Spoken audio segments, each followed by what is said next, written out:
Hi friends, welcome to my channel. ఈరోజు నేను పప్పుచారు అనేది చేస్తున్నా.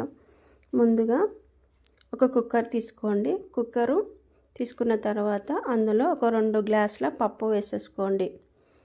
పప్పు వేసుకొని ఒక 2 సార్లు కడుక్కోండి. కడుక్కున్న తర్వాత అందులో తగినంత వాటర్ పోసుకొని అందులో కొద్దిగా పసుపు వేసుకొని కలుపుకొని మూత పెట్టుకొని విజిల్ పెట్టేసుకొని స్టవ్ వెలిగించుకొని కుక్కర్ పెట్టేసుకొని ఒక 3 విజిల్ వస్తే సరిపోతుంది. పప్పుకి 3 విజిల్ వచ్చిన తర్వాత కుక్కర్ అనేది పక్కన పెట్టేసుకుందాం.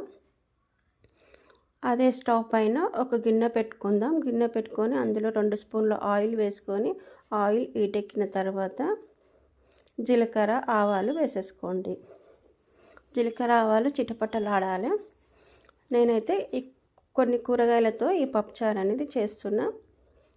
ఒకసారి అయితే ఇలా ట్రై చేసి అయితే చూడండి. మీరు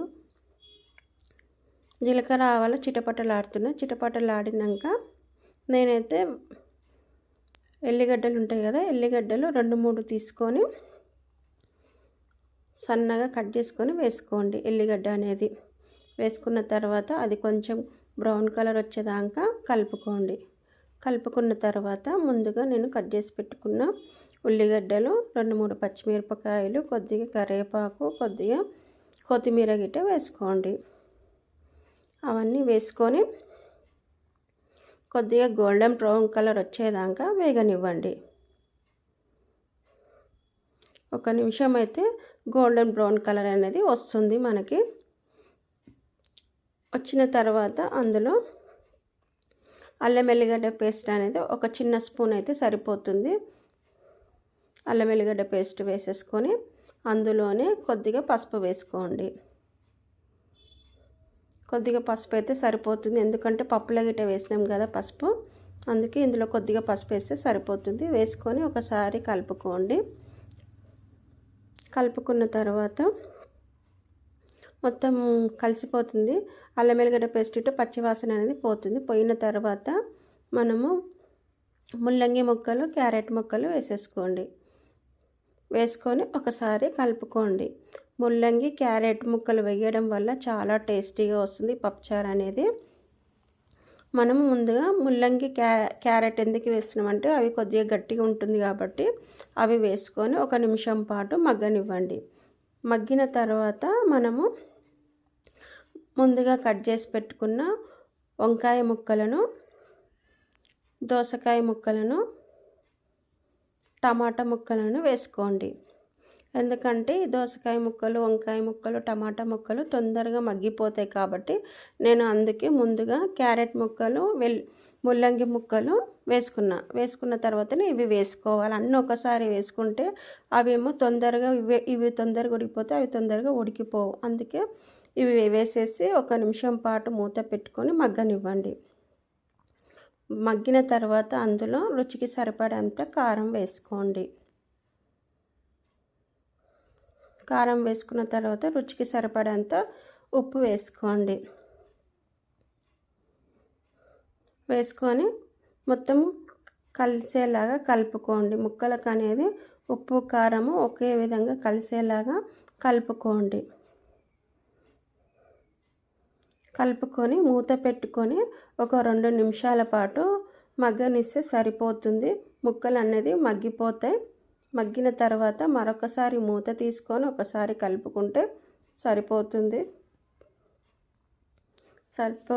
తర్వాత మనము చింతపండు నానబెట్టుకొని చింతపండు రసాన్ని అందులోకి పోసేసుకోండి. మనం ఎంతైతే పప్పు తీసుకుంటామో దానికి సరిపడేంత చింతపండు నానబెట్టుకొని చింతపండు గుజ్జుని అందులోకి పోసేసుకోండి. పోసుకొని మూత పెట్టుకొని ఒక 5 నిమిషాల పాటు మసలనివ్వండి. మరిగిన తర్వాత మనం ముందుగా పప్పును ఉడకబెట్టుకున్నాం కదా, పప్పుని మొత్తము ఉడకబెట్టుకొని అందులో ఇప్పుడు మనం చారు అయితే మసలింది కదా, అందులోకి పప్పుని వేసేసుకోండి.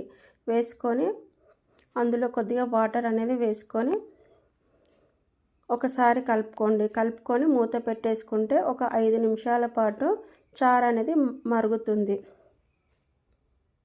మరిగిన తర్వాత అందులో కొద్దిగా బెల్లము, కొద్దిగంత ఉప్పు వేసుకోవాలి. ఎందుకంటే ఉప్పు సరిపోలేదు కాబట్టి మళ్ళీ నేను కొద్దిగా ఉప్పు అనేది వేస్తున్నా. ఉప్పు వేసేసుకొని అందులోనే కొద్దిగా సాంబార్ పొడి గిట్ట వేస్తున్నా.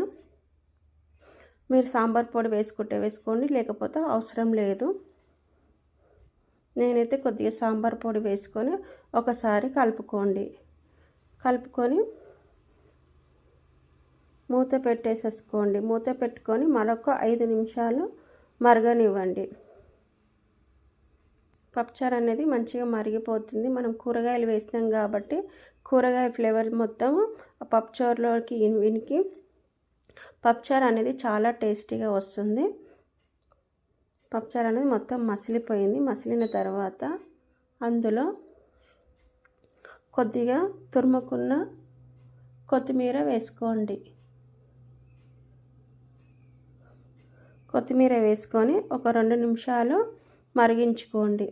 పప్పుచారు ఎంత మరుగుతే అంత బాగుంటుంది.